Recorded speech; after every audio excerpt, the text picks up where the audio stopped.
Then some few weeks, the baby cries a lot. There is nothing you haven't done or tried to do to soothe this baby. You are sleep deprived. Do you know how babies sleep? You put a baby down and you turn your back. The least scream, the baby is awake, eyes wide open. So hello guys, welcome back to the channel. This is your girl Philomena and it's time with Phil. To my returning subscribers, you guys have been amazing. Thank you for always coming back. And if you're new on the channel, I would say welcome to the family. On this channel, I talk about lifestyle, motherhood, living abroad, and inspirations. So if these are areas that you are interested in, then kindly consider subscribing to the channel, like and share my videos. Thank you very much. So today's video, it's a video for laughs. It's about looking back on my journey as a mother, some things that have shocked me, some things that have surprised me, some things that have made me laugh. And I know somehow some of you would connect to some things that I would say in this video. So mothers on this platform, let's gather at the comment section. Let's share our experiences, share comments, and have a good laugh. Let's get right into the video.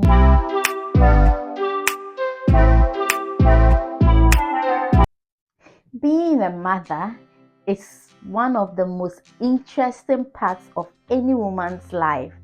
It's fun, it's fulfilling. However, it's a hard job.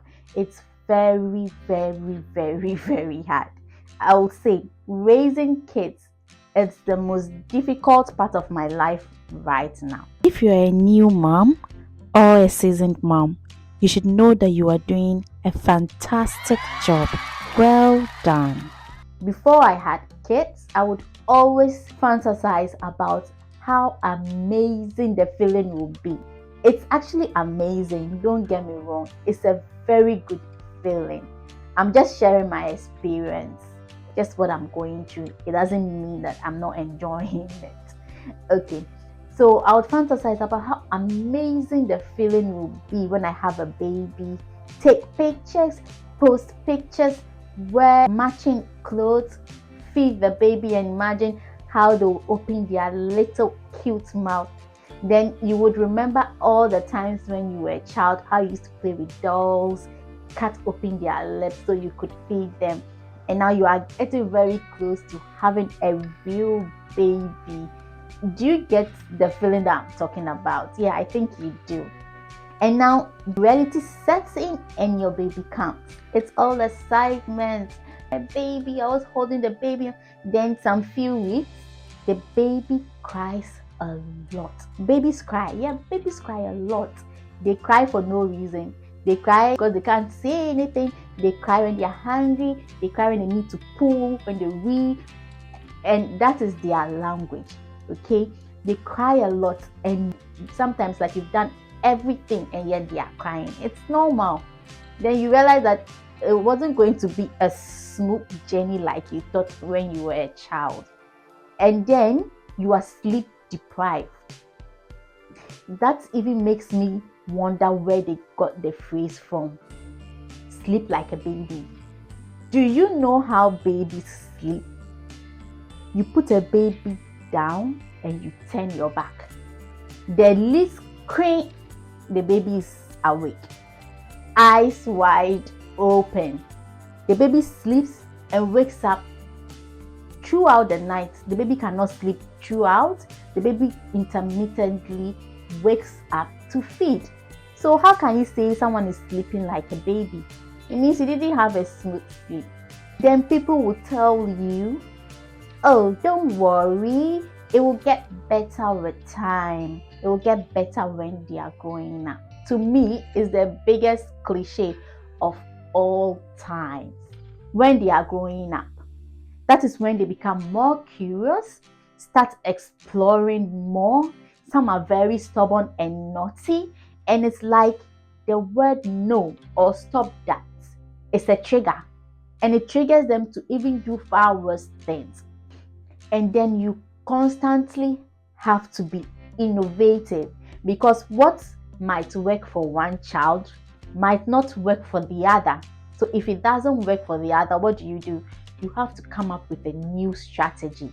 You are always strategizing to see how you want your kids to turn out, how this will help stop a tantrum, how this will help stop a meltdown, how this will help make the child more responsible. And back in Ghana, when a child is being so stubborn and maybe you try correcting them and they start crying and everything, be like, okay, you go ahead and cry. I will not mind you. When you get tired, you will keep quiet. But you dare not try that yet.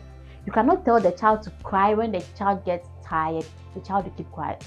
When the child cries for a very long time, your neighbor can decide to call the police to come check on the child, because the child has been crying for a while, and that will put you into trouble. So when you do that, even though the child has been stubborn and you want the child to learn his or her lesson, when the child cries small, you have to start going to pamper them, to encourage them to stop crying. Yeah. And sometimes you yourself, you are so angry, you are so tired, you want to rest, and you do. Sometimes the child will not even listen, still wants to cry, but you have to find ways and means to let the child stop crying, so you don't attract undue attention.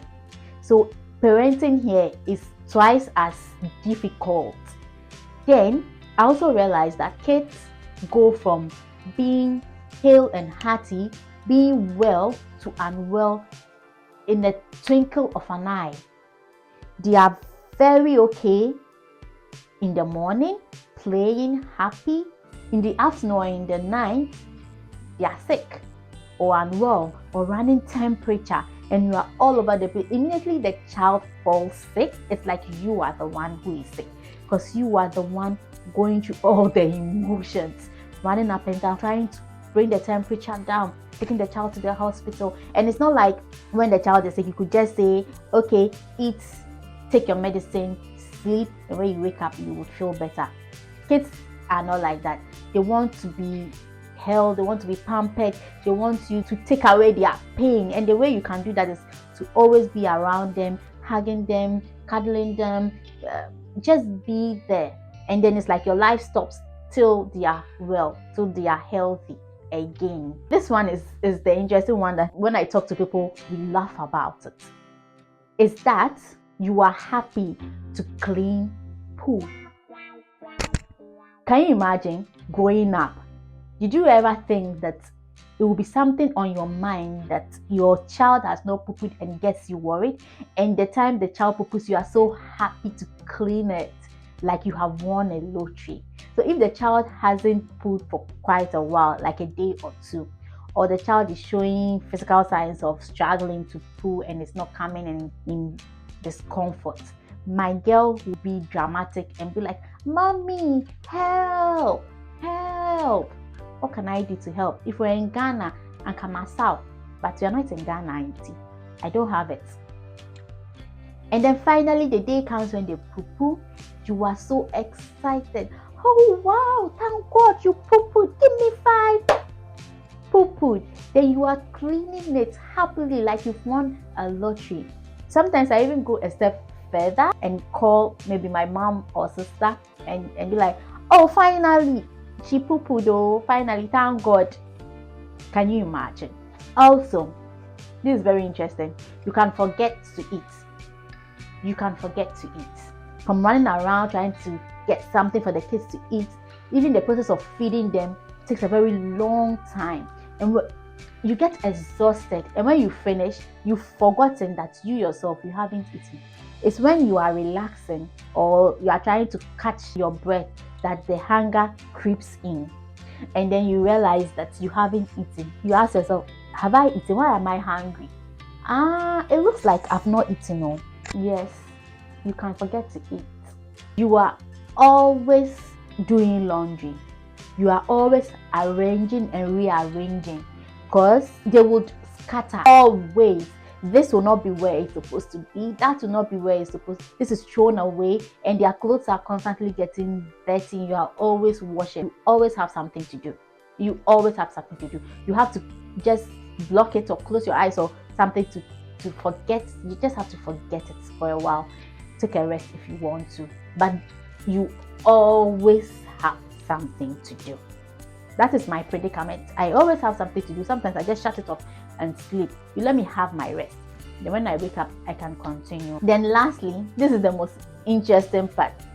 This part, I know some of you would understand. So let's comment, share our experiences, and have a good laugh.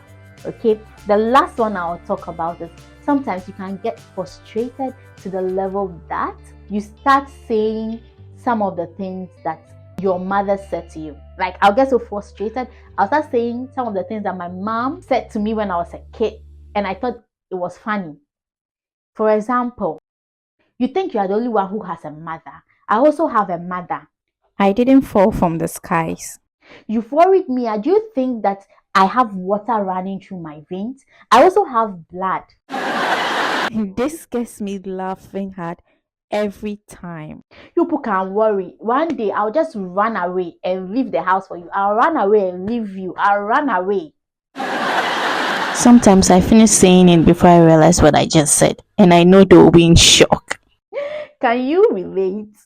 Please drop your comments in the comment section and let's continue the chat there. Okay, if you had fun watching this video, if you had a good laugh, if you had value, then kindly give me a thumbs up, like and share the video. I'll catch you in the next one. Bye for now.